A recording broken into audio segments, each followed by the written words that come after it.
Hello friend, नमस्कार दोस्तों। आज हम जड़ी बूटी की तलाश में निकले थे तो रास्ते में हमें ये पौधा मिला जिसका नाम है सर्पगंधा। तो हमने सोचा क्यों ना आज इसी के बारे में आप लोगों को जानकारी दे दिया जाए।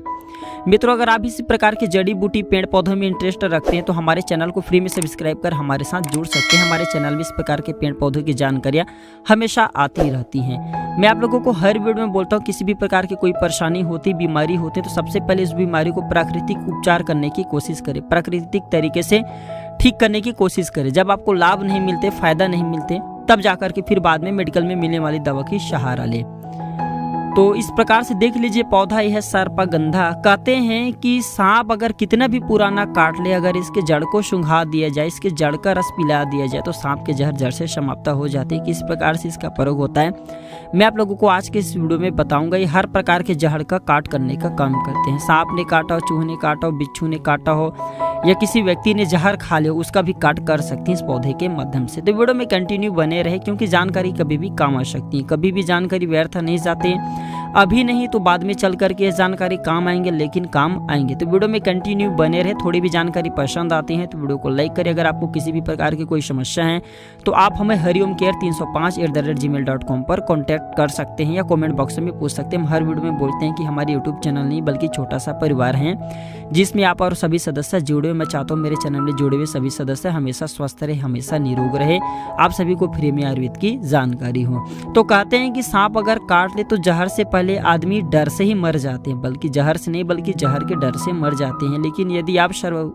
ये सर्पगंधा के उपयोग के बारे में जान जाएं तो आपको डर से मरने की ज़रूरत नहीं है। जी हाँ, इसके जो सर्पगंधा है बहुत बड़ा जड़ी है, बहुत बड़ा चमत्कारिक जड़ी है। इसके बारे में कई प्रकार के रोचक कथा प्रचलित हैं। उदाहरण के लिए मैं आप लोगों को कहना चाहूँगा, कोबरा सांप से लड़ने से पहले नेवला सर्पगंधा की पत्ती का रस चूस करके जाता है।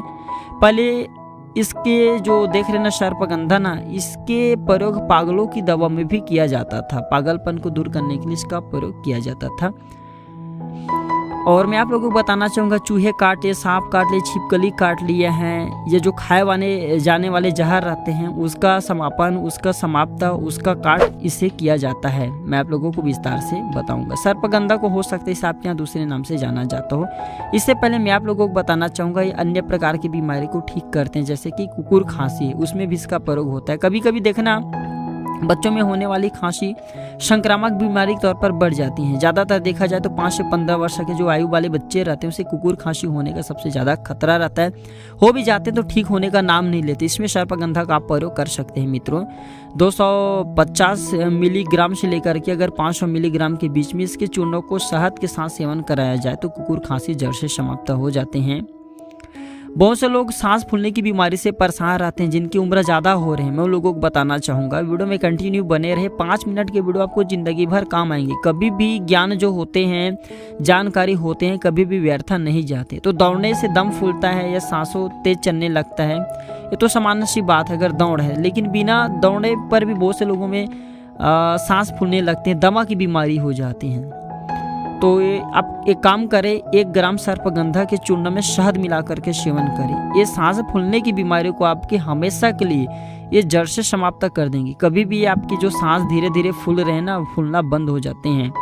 और मैं मैं आप लोगों को बताना चाहूँगा, सबसे पहले किसी भी प्रकार की बीमारी हो रहे हैं तो उसे प्राकृतिक तरीके से ठीक करने की कोशिश करें, न कि मेडिकल में मिलने वाले दवा से।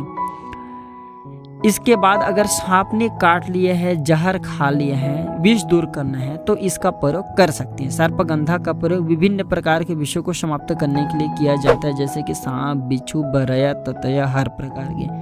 तो सांप के काटे हुए स्थान पर इसके जड़ के चूर्ण को लगाना चाहिए। ठीक है, सांप के काटे हुए स्थान पर इसके जड़ के चूर्ण को लगाना चाहिए तो इससे विष के जहर उतर जाते हैं। दूसरा प्रयोग, सर्पगंधा की है ना, मतलब इसकी ताजी पत्ती को कुचल करके पाँव के तलुओं पर भी लगाने से सांप के जो जहर रहते हैं समाप्त हो जाते हैं। तीसरा प्रयोग, सांप के काटने पर इसके जड़ को पानी में घिस करके 10 से 20 ग्राम की मात्रा में पिलाते रहना चाहिए। इससे भी सांप के जहर उतर जाते हैं। यह प्रयोग आपको तभी करना है जब आसपास में मेडिकल दवा नहीं है या कोई आपको उपचार नहीं सूझ रहा है या व्यक्ति की अंतिम स्थिति है। अन्यथा इस प्रकार के प्रयोग कभी भी कदापि नहीं करना चाहिए। किसी अच्छे वैद्य या किसी अच्छे आयुर्वेद के जानकारी के दिशा निर्देश में ही रह करके इस प्रकार के प्रयोग करना चाहिए, अन्यथा सांप काटने से मौत भी हो सकती है। केवल मैं यह वीडियो आप लोगों को जानकारी के तौर पर बताऊं, क्योंकि नाम से स्पष्ट है सर्पगंधा। इसके जो पत्ती ना इसे कपूर की तरह गंध आती है। ये सर्पों का दमन करने वाला होता है, नाश करने वाला होता है। प्राचीन समय में इसका प्रयोग होता था। आशा करता हूं मेरे द्वारा बताया गया छोटी सी प्राकृतिक उपचार आपको जरूर पसंद आया होगा। मित्रों, जानकारी कैसा लगे हमें जरूर बताना। वीडियो देखने के लिए धन्यवाद। नमस्कार।